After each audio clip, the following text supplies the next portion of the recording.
All right, welcome to The Explainer. Today we are diving deep into metaphysics.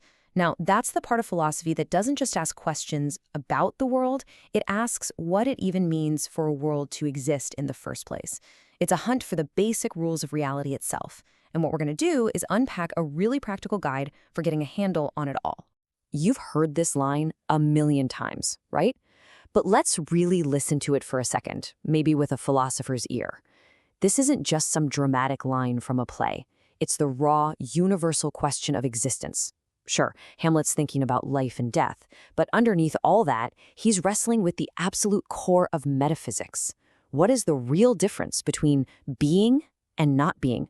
What does it actually mean to exist? And here's a fun fact you might not know. That classic image of Hamlet holding a skull while he says this, it's a total myth. That scene happens way later in the play.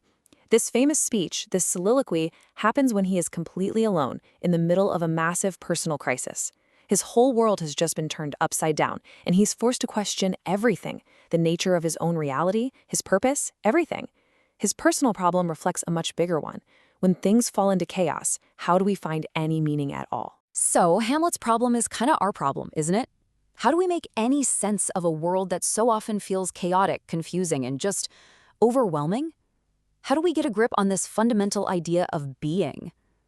Well, while it sounds super abstract, one of the most practical thinkers in all of history gave us an amazing toolkit for doing exactly that. And he did it not by looking up at the heavens, but by systematically looking at the world right here in front of us. And that philosopher was Aristotle. You see, unlike a lot of others who were searching for truth in some abstract, otherworldly realm, Aristotle was a total pragmatist. He was a biologist at heart, you know? He believed that if you want to understand reality, you have to start with what you can actually see and touch and experience. So he set out to build a clear, logical system for analyzing the world as we actually find it.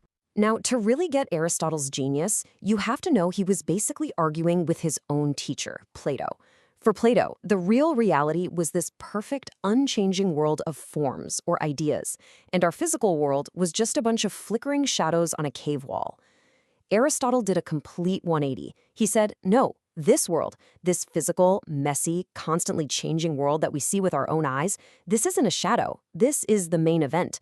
This is the primary reality, and it deserves our full, rigorous attention.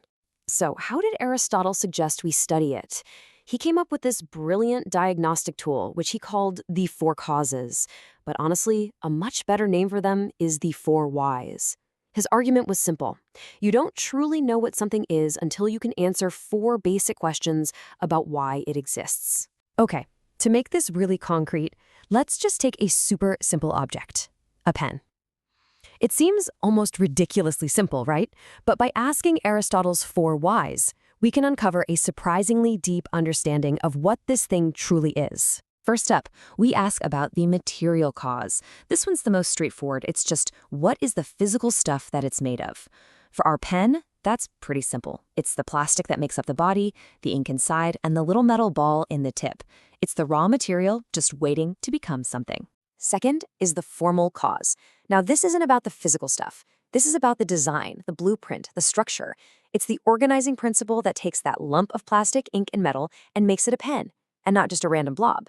You could even call it the essence of penness itself. The third why is the efficient cause.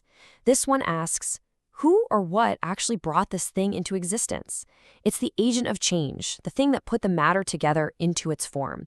For our pen, that would be the factory, the machines, and the people who actually built and assembled it. And finally, we get to what Aristotle thought was the most important one of all, the final cause. What's its purpose? What's its end goal? Why was it made in the first place? The Greek word for this is telos, and for the pen, the answer is obvious. Its purpose is to write. And that ultimate purpose is what gives the materials, the design, and the whole manufacturing process its meaning. This whole framework of the four causes also let Aristotle solve a puzzle that had totally stumped philosophers for ages, the problem of change. How does something become something else? He explained it with two really simple but powerful ideas, potency and act. A seed, for example, has the potency to become a tree. It has all that potential locked inside. The big, fully grown tree is the act, or the realization of that potential. For Aristotle, pretty much all change in the universe is just that simple process, a potential being made actual.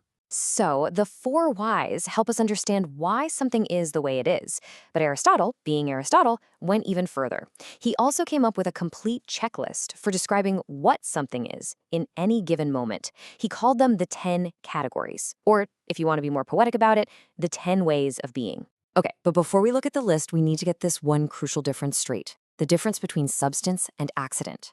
The substance is the essential what it is. It's the core identity of a thing. Accidents are all the non-essential properties, the how it is. Think of it like this. You can take a wooden chair and paint it green. Its color, which is an accident, has changed. But its substance, it's still a chair, remains the same.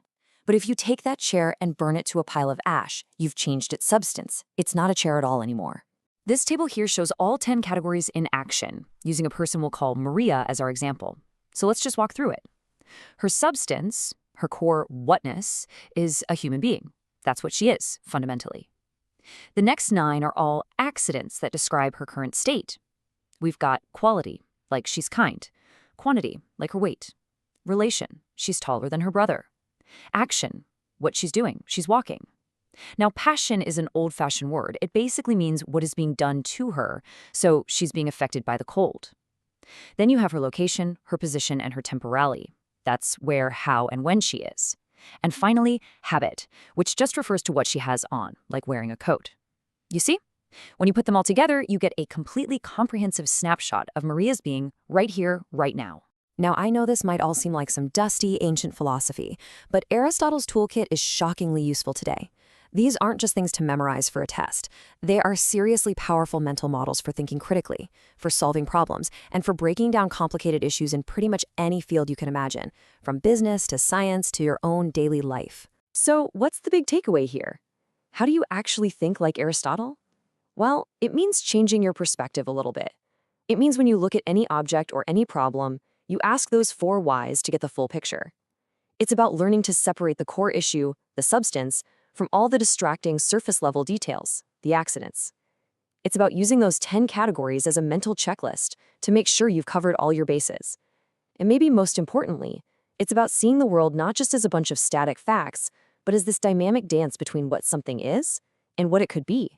Ultimately, Aristotle didn't leave us with a set of boring, ancient rules. He gave us a lens, a practical guide for taking the blurry, complicated nature of reality and bringing it into sharp focus. He taught us how to cut through all the noise and get right to the heart of what things truly are. So, I guess the only question left is, what in your world will you deconstruct first?